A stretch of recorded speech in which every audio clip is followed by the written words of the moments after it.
Rin, a seasoned xenobiologist of the core species, shifted uneasily in his seat as the briefing room on Starport New Hope buzzed with anxious chatter. Around him Saturday a collection of representatives from various intelligent species, all summoned for a rare emergency summit. The last time the Galactic Union had called a meeting like this, it had been to declare their tech homeworld, a Class 10 Deathworld, an unimaginable threat, previously thought to be the deadliest planet in known space. But today was different. Today, the focus wasn't on some distant, hostile world filled with acid rain and monstrous predators. Today, they were talking about Earth. A short, squat figure with shimmering blue scales took the stage. It was Dr. Zichter, a renowned expert in planetary classification. She didn't waste time with pleasantries, instead cutting straight to the point. Gentle beings of the Galactic Union, we're gathered here to discuss a discovery that could change our understanding of life itself, she began, her voice unusually grim. As many of you know, Earth, known as Terra by its inhabitants, was originally classified as a Class 10 Deathworld. However, after more thorough investigation, we have decided to revise that classification. The room fell deathly silent. Rin's 3 hearts skipped a beat, revising a Deathworld classification that had never happened before. Zichter continued, her tone cold. Earth is now officially classified as a Class 13 Deathworld. A murmur ran through the crowd. A Class 13? That was unprecedented. Worlds classified as Deathworlds were already considered dangerous enough to render colonization nearly impossible. But Earth had just been pushed beyond even the most extreme examples of hostile environments. Ring leaned forward, his 6 eyes wide. This was beyond what even he, with his extensive studies of dangerous ecosystems, could fathom. What made Earth so terrifying? Let's break it down, Zichter said, gesturing to a holographic display. A 3-dimensional model of Earth appeared, rotating slowly. The planet is home to a multitude of extreme environmental hazards: seismic activity, volcanic eruptions, tsunamis, hurricanes, tornadoes, temperature fluctuations ranging from below freezing to over 50 degrees Celsius. And the fauna, she paused, shuddering as images flashed up on the screen.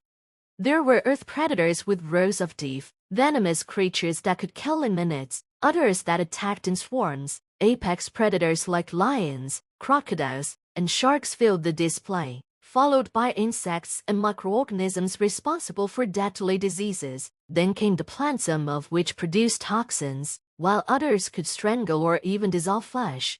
And yet, Zichter continued, this is not why Earth has been reclassified. No, the true reason is far more horrifying. The greatest threat on Earth is its dominant species. A ripple of confusion swept through the audience. Ring could hardly believe his auditory senses. Humans, he whispered to the alien next to him. How could they be the greatest threat?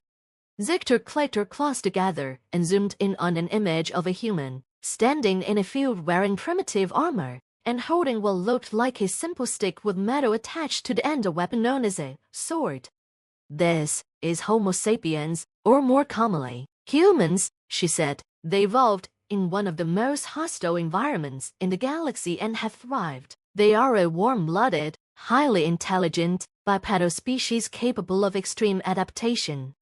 The hologram flickered, shifting through images of humans in various environments: frozen tundras, blazing deserts, dense jungles, and storm-ravaged coastlines. Each time, they not only survived, but thrived. But that's not all, Zichter went on, her voice growing more serious. Humans possess a biological and psychological resilience unlike anything we have ever encountered. They heal from wounds faster than most species, endure pain beyond what should be survivable, and perhaps most alarmingly, they adapt their technologies and strategies at an unprecedented rate. The image shifted to a human city, one of the vast metropolises they had constructed. Skyscrapers pierced the sky. Machines of incredible complexity hummed through the streets, and vast networks of communication linked their entire species together. They have not only survived on a Class 13 Deathworld, they have tamed it. They construct artificial environments to shield themselves from the planet's dangers. They have mastered fire, tools, medicine, and even weapons capable of obliterating entire regions of their own planet. Zichter paused, letting the gravity of her words sink in. Humans are not simply surviving on Earth. They're thriving to such an extent that they're now venturing into space, developing technologies to explore other worlds, perhaps even colonize them. A nervous murmur rose from the crowd. Rin felt a cold dread settling in his chest. Could it be true? Could these humans pose a greater threat than the planet itself? And there's more, Zichter said, raising a clawed hand. Humans possess a unique mental state that has baffled our xenopsychologists. They are driven by curiosity, ambition, and a seemingly unshakable will to overcome. Their instinct to dominate their environment extends not only to their planet but also to any other world they encounter. The hologram displayed a map of the solar system. With several planets marked, they are already making plans to colonize Mars and the Moon. They seek to conquer new frontiers, not out of necessity, but because it is in their very nature. Zichter took a deep breath, her scales shimmering slightly under the room's lighting. In short, humans are the most dangerous life form we have ever encountered. Earth may be a Class 13 Deathworld, but the real threat is its people. They have survived every challenge their world has thrown at them. They are relentless, adaptable, and perhaps worst of all, they do not know fear as we do. Rin felt his limbs tremble. What kind of species could evolve under such conditions, and what would happen when they turned their gaze beyond their own star system? The Galactic Union has declared Earth off limits, Zichter concluded. No species is to make contact with the humans. If they leave their planet, we must be prepared. Rin had never felt more isolated in his entire life. The Vigilance, a Galactic Union reconnaissance vessel, drifted in the dark void of space, barely a speck against the backdrop of a distant nebula. Though the ship was massive, housing hundreds of crew members from various species, the silence in the observation deck pressed down on him like the weight of an unseen predator.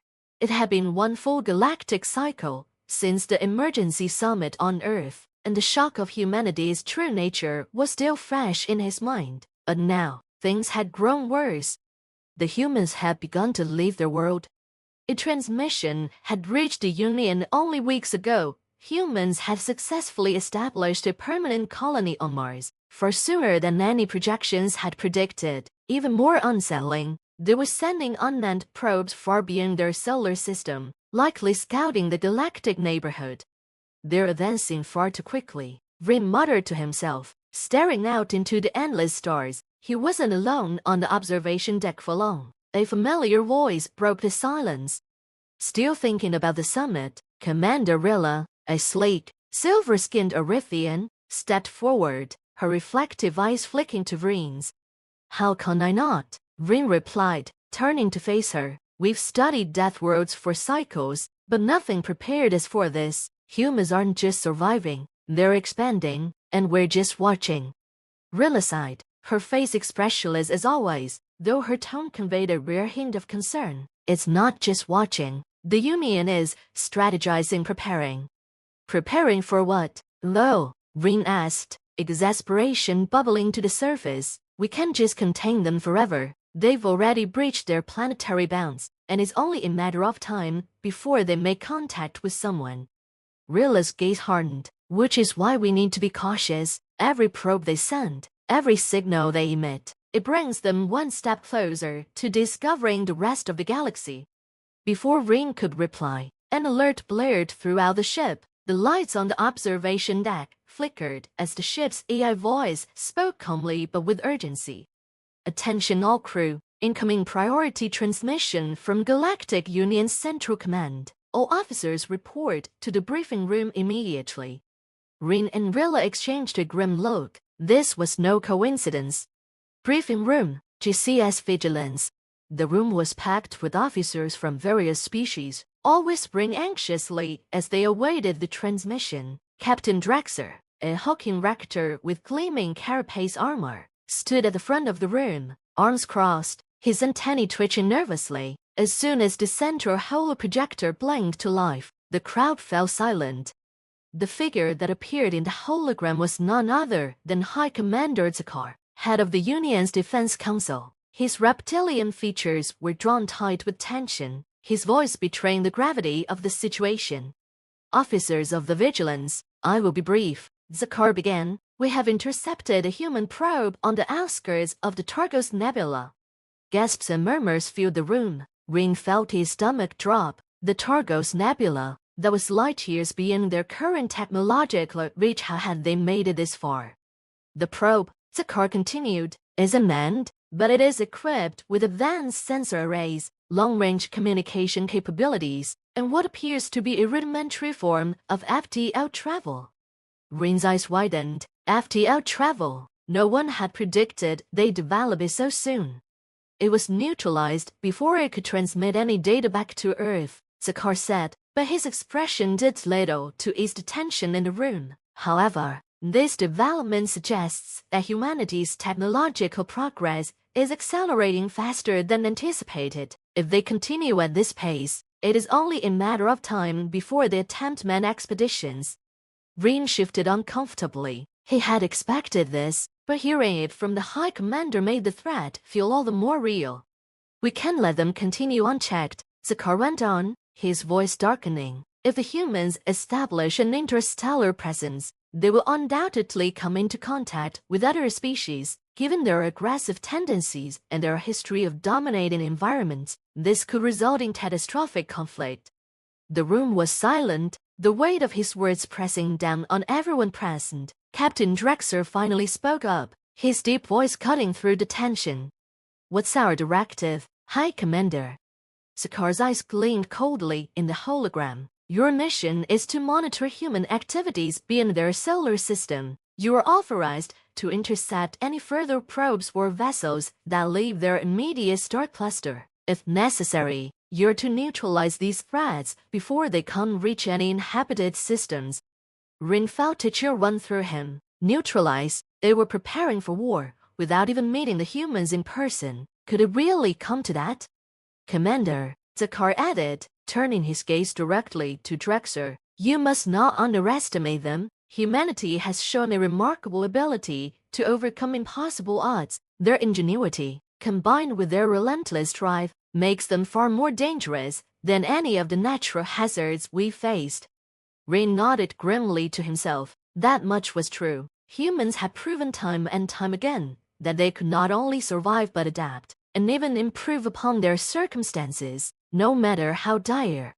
"You will have the full support of the Defense Council," Zakar finished. "Do not let Earth become a threat to the galaxy." With that, the transmission ended, leaving the room in a heavy silence. Captain Drexler stood motionless for a moment, his mandibles clicking thoughtfully. "We've been tasked with a delicate operation," he said slowly. "I know some of you may have doubts, but we must proceed carefully. We cannot afford to underestimate these humans. They are unlike anything we've encountered before." The room buzzed with quiet conversation as officers began to file out. Rin remained in his seat, lost in thought. The mission was clear. They were to keep humanity from breaching the stars. But deep down, Rin wasn't so sure that would be possible.